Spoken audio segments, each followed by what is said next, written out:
to Narayana IAS live session. Students, you know that in our live session, we take a topic, focus on the topic and provide a holistic understanding on the topic. And this will help you in your UPSC examination. So students, in today's live session, we shall be focusing on a topic or rather an article that appeared in the Hindu paper.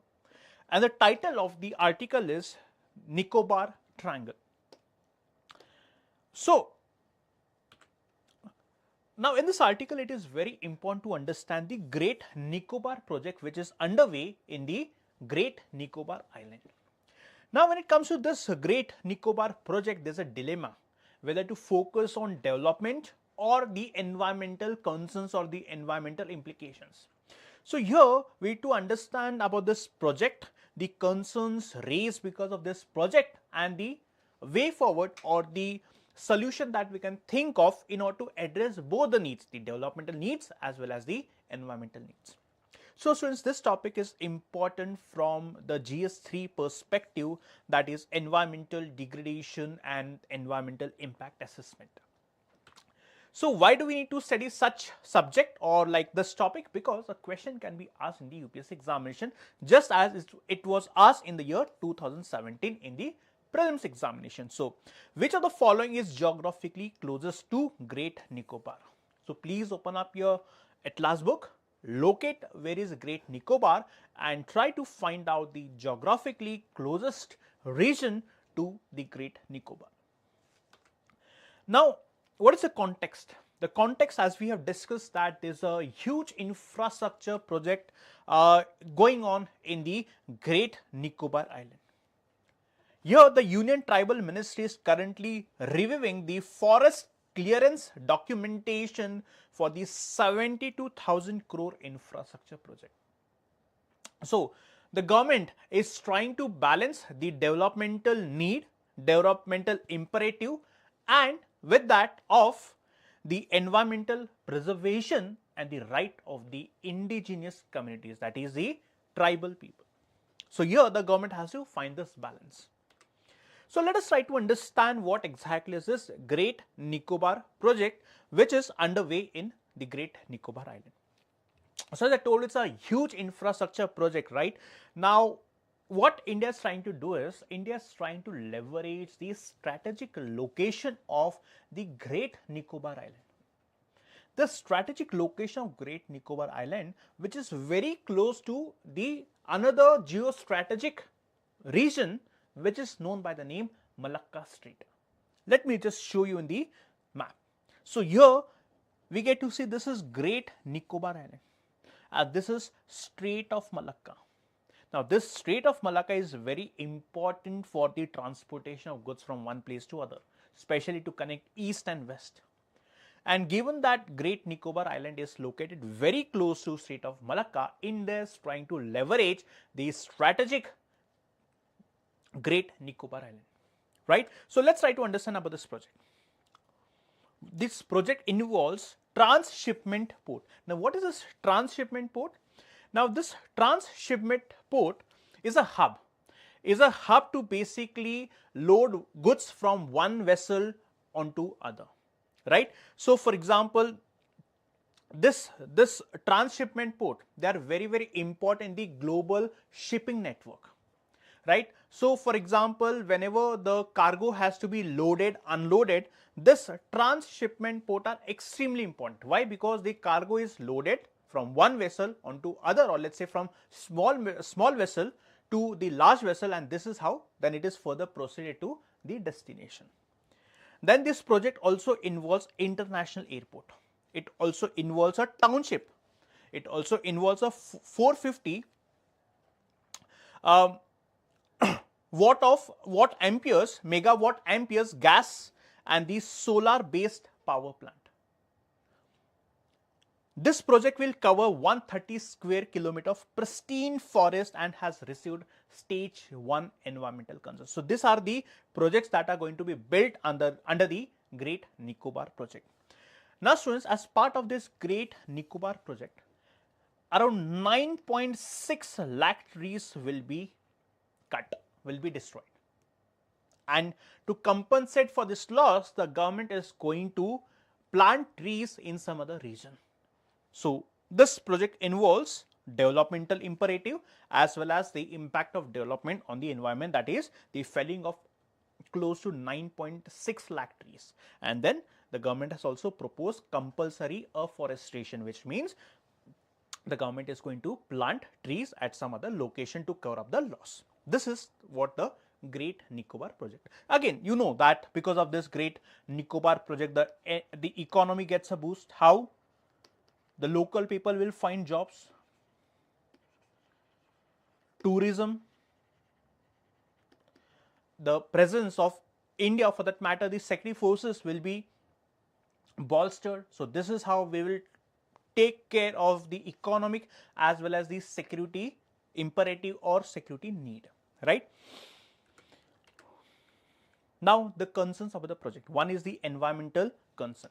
Now the experts state that this project is going to threaten the pristine biodiversity of the Great Nicobar Island, especially the Galathea Bay. Why? Because this Galathea Bay has or is home to the rare species like the leatherback turtle.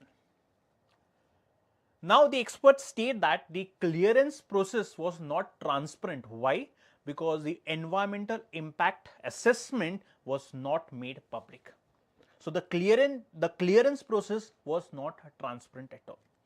The next one is the environmental impact. The second one is the indigenous impact.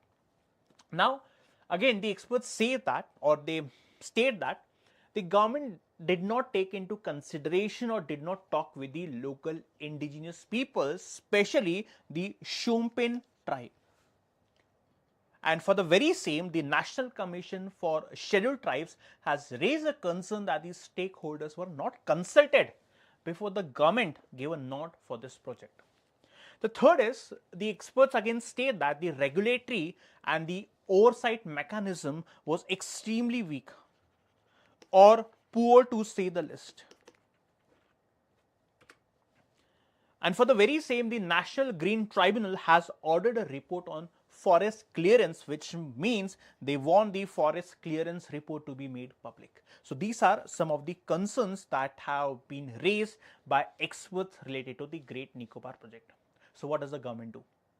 On one hand, we need to focus on the developmental imperative. On the other hand, we also need to focus that the environment should not be impacted or the loss should not be irreparable. And that's the reason the government should engage in wide consultation, which means the government should engage with the environmental experts, the government should engage with the local tribes. So by engaging with all the key stakeholders, the government should take a decision, which means consensus is the key. In a democratically elected or in a democratic country like India, consensus has to be the key. Then we have to enhance transparency. How? By making sure that all the environmental concerns and the related documents are made public, thereby also ensuring accountability. Now the third thing that the government can do is the government can find alternative location in the Great Nicobar Island itself. So what we are trying to do is we are trying to cut down the trees in Great Nicobar Island, and to recover the loss or to compensate for the cutting down of trees, we are planting trees in a faraway state in Haryana. This is what exactly we are trying to do.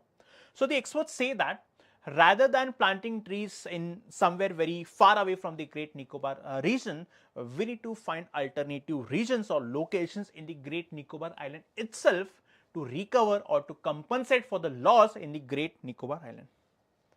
The next, we had to implement stringent environmental safeguards. That is, all the laws related to environment, we need to ensure that the laws should be strictly adhered to, right? So which means by making sure that the laws are duly adhered to, we can ensure that the impact of development on the environment is minimal.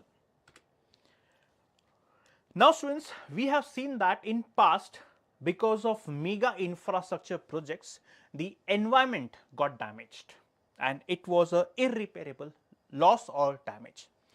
And that's for example, we have this Nicobar Valley project. Now, this Nicobar Valley project led to the displacement of thousands of tribes.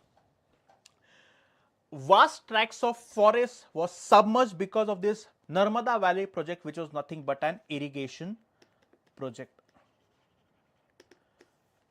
And the loss is irreparable, which means we cannot undo what we did. Then the mining projects in Odisha and Jharkhand, this have led to the destruction of forest cover and the biodiversity. Now, the destruction of forest cover and biodiversity has led to, or the tribal people who are the indigenous people, right, they got affected. So, these are some of the projects through which we have to learn a lesson, because once we damage the environment, recovering from that loss is going to be extremely challenging task. And that's the reason, in order to minimize the environmental loss, we have to ensure, the government has to ensure to adopt a sustainable development approach, which means the government has to balance the economic development with the environmental conservation. One. Second, we have to ensure that the laws related to environment are duly and strictly adhered to. Third, we have to promote inclusive development, which means we have to ensure that the development reaches each and every section of the population in the region.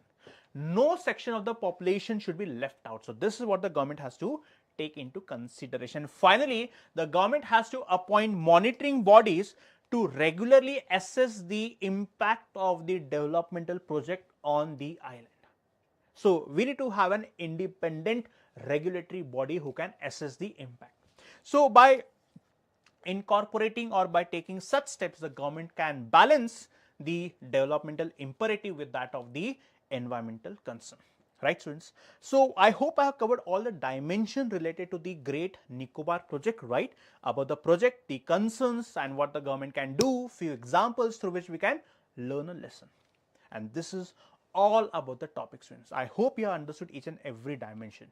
Students, if you like our live session, then please do like, subscribe, and share Narayana IAS. Thank you so much.